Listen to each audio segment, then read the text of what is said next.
আসসালামু আলাইকুম। আমি এখন বানাবো শর্মা, তো আপনারা একটু দেখতে থাকেন। আমি শর্মা বানাচ্ছি। এখানে আমি সস বানাইছিলাম, মেয়োনিজ, তারপরে কি বলো, টমেটো সস, মেয়োনিজ, তারপরে আছে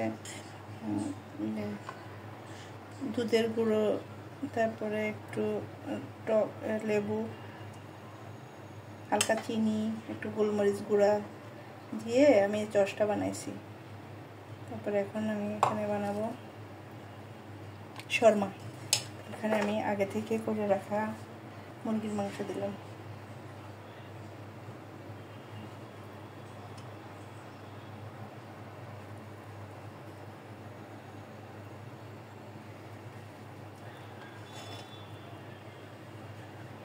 তারপরে এখানে একটু কাঁচামরিচ দিছি, কাঁচামরিচটা কম হয়েছে তাই এভাবে দিয়ে দিছি, ঝালটা কম লাগে। তারপর দিলাম এখানে শসা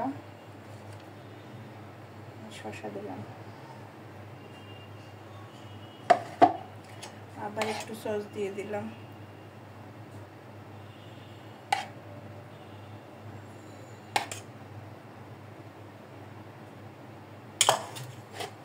তারপরে টুথপিক দিয়ে এভাবে করে গেঁথে দিলাম।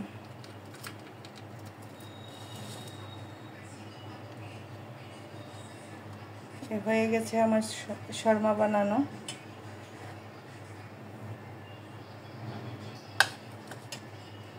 আপনারাও ট্রাই করতে পারেন বাসায় এভাবে।